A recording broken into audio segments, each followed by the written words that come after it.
It's 3 a.m. You're on Wikipedia. One blue link becomes 10.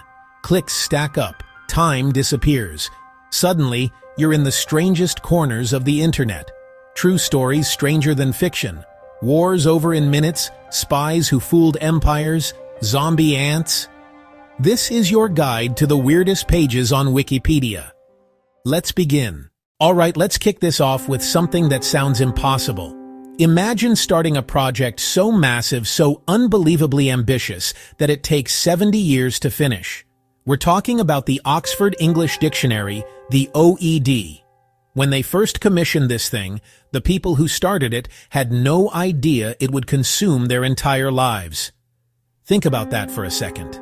A team of people dedicated their entire careers from young scholars to old men just to compile words and their origins. It's not just a book. It's a monument to human patience and obsession. This wasn't just a couple of guys in a dusty room. It was a colossal undertaking. They had to source definitions, track the first use of words, and read literally millions of pages of literature, classic novels, forgotten pamphlets. Every single word you look up in that dictionary has a history, a story that someone spent years, maybe even decades, uncovering. It's an insane level of detail. They were building the ultimate authority on the English language, one word, one definition, one agonizingly researched entry at a time. The pressure must have been immense. Imagine the world changing around you while you're still working on the letter A. The American Civil War ended. Electricity was commercialized. Cars were invented. All while these scholars were just trying to define words.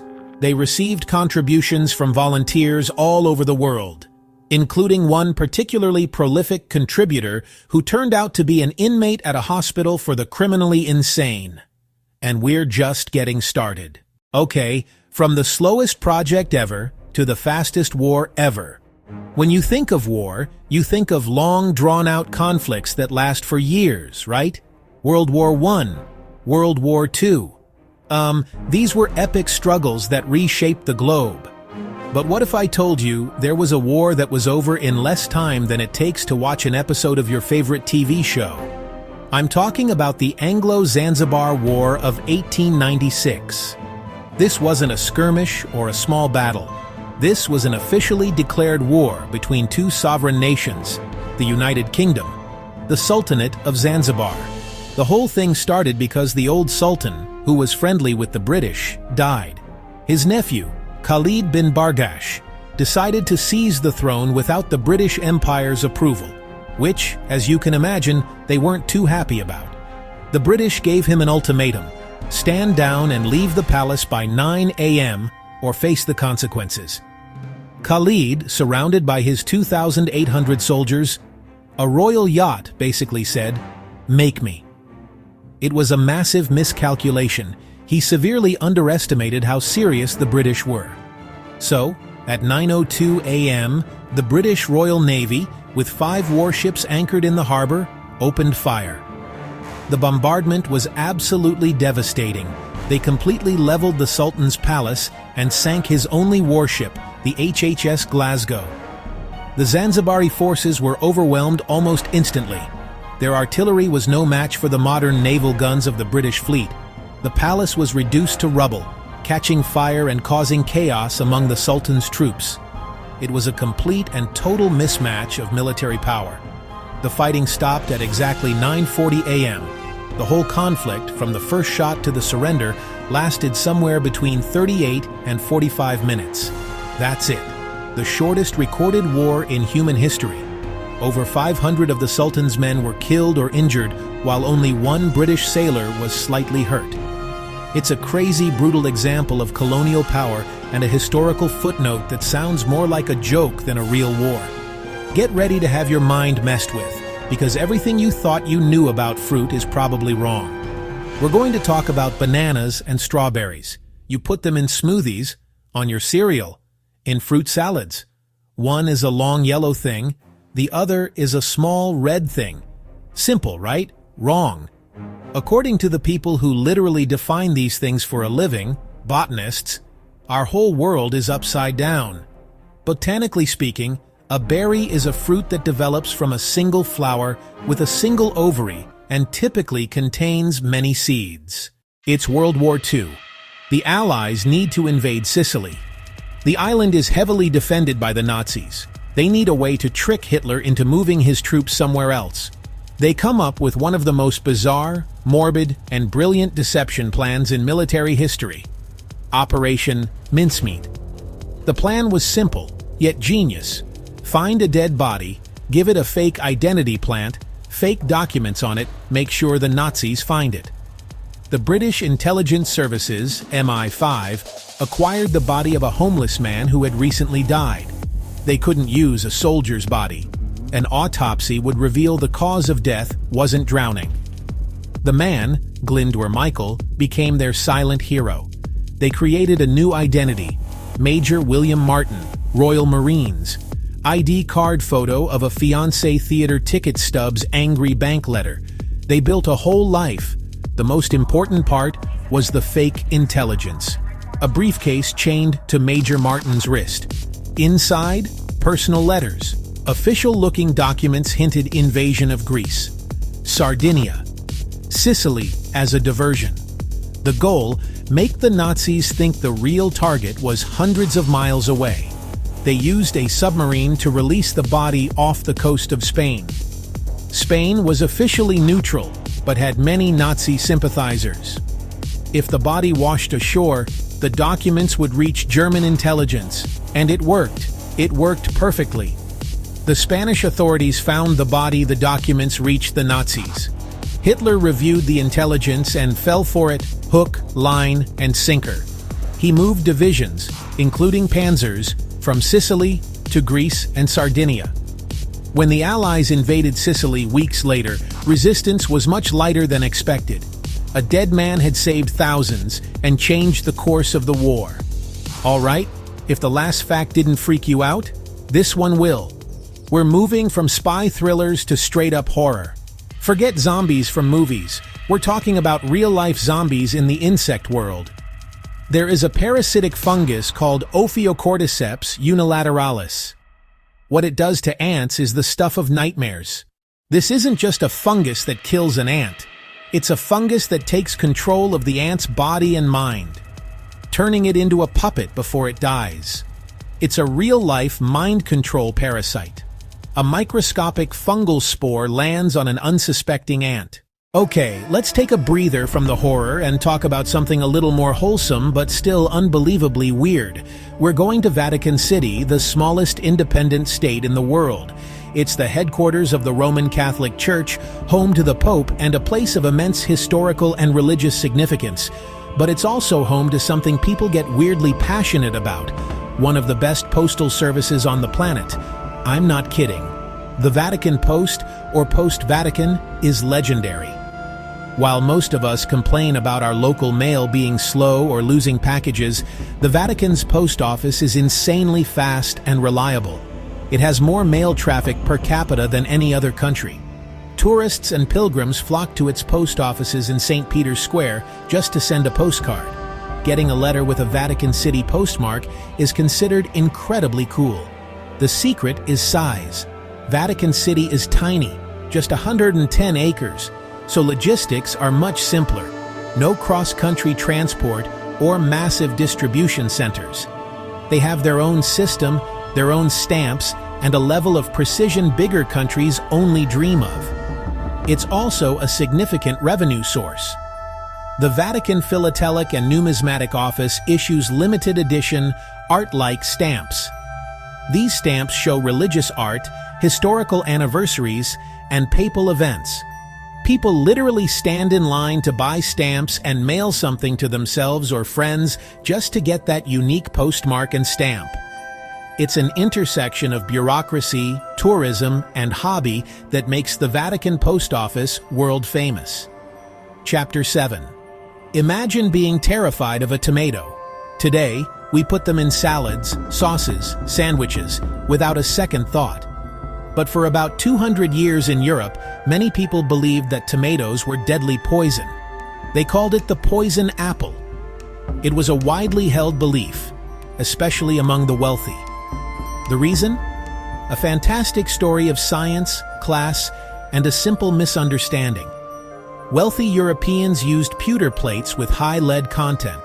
Tomatoes are naturally high in acid. When acidic tomatoes hit lead-heavy pewter plates, the acid would leach lead from the plate into the food. The eater would ingest lead, get sick, and sometimes die. But people blamed the fruit, not the plates. Meanwhile, poor people eating from wooden plates had no trouble. That contrast cemented the tomato's reputation as an aristocratic poison. In the 1880s, pizza in Naples changed everything. People ate tomatoes by the bucket load with no ill effects. Slowly, the myth died. Chapter 8. What does a country do without an army? It's a strange question, but for Liechtenstein, it's been reality for over 150 years. After the Austro-Prussian War, Liechtenstein sent out an army of 80 men. When the war ended, 81 men returned. They'd gained an Italian liaison who came back with them. The affair was so expensive and pointless, the prince disbanded the army for good. The country declared permanent neutrality through World War I and World War II. They don't have soldiers, but they do have a national police force for internal matters. For external defense, they rely on treaties, good relationships, and a long-standing agreement with Switzerland. It's like having a really big, well-armed older brother who has your back. Instead of spending on tanks and soldiers, they've invested in their economy and are one of the richest per capita. They proved that a country's strength doesn't have to come from its military might. Diplomacy, finance, being a good neighbor. It's a radical idea, successful for over a century. Chapter 9. Let's travel way up north to the Svalbard archipelago, deep inside the Arctic Circle. Extreme cold, stunning beauty, weird local rules born of necessity. Longyearbyen is famous for one headline: "It's illegal to die here." Not literally. The reality is tied to the environment. Permafrost, permanently frozen ground year-round. That creates a big problem for burials. Bodies buried in permafrost don't decompose. The freeze preserves them almost perfectly. In the 1950s, officials found graves from the 1918 flu weren't breaking down. They feared viruses could still be viable. Imagine a future thaw releasing a century-old pandemic. So, burials were stopped. Terminally ill, people are urged to go to mainland Norway for their final days. But the strange rules keep going. Svalbard is polar bear country. There are more polar bears than people. Because of that, anyone outside settlements must carry a firearm and know how to use it. University students, grandmothers, people all carry rifles. It's normal life where you're not at the top of the food chain. Cats are banned. The ban protects fragile Arctic bird populations. So, you can't be buried. You must carry a gun. You can't own a cat. An extreme environment shaping everyday laws.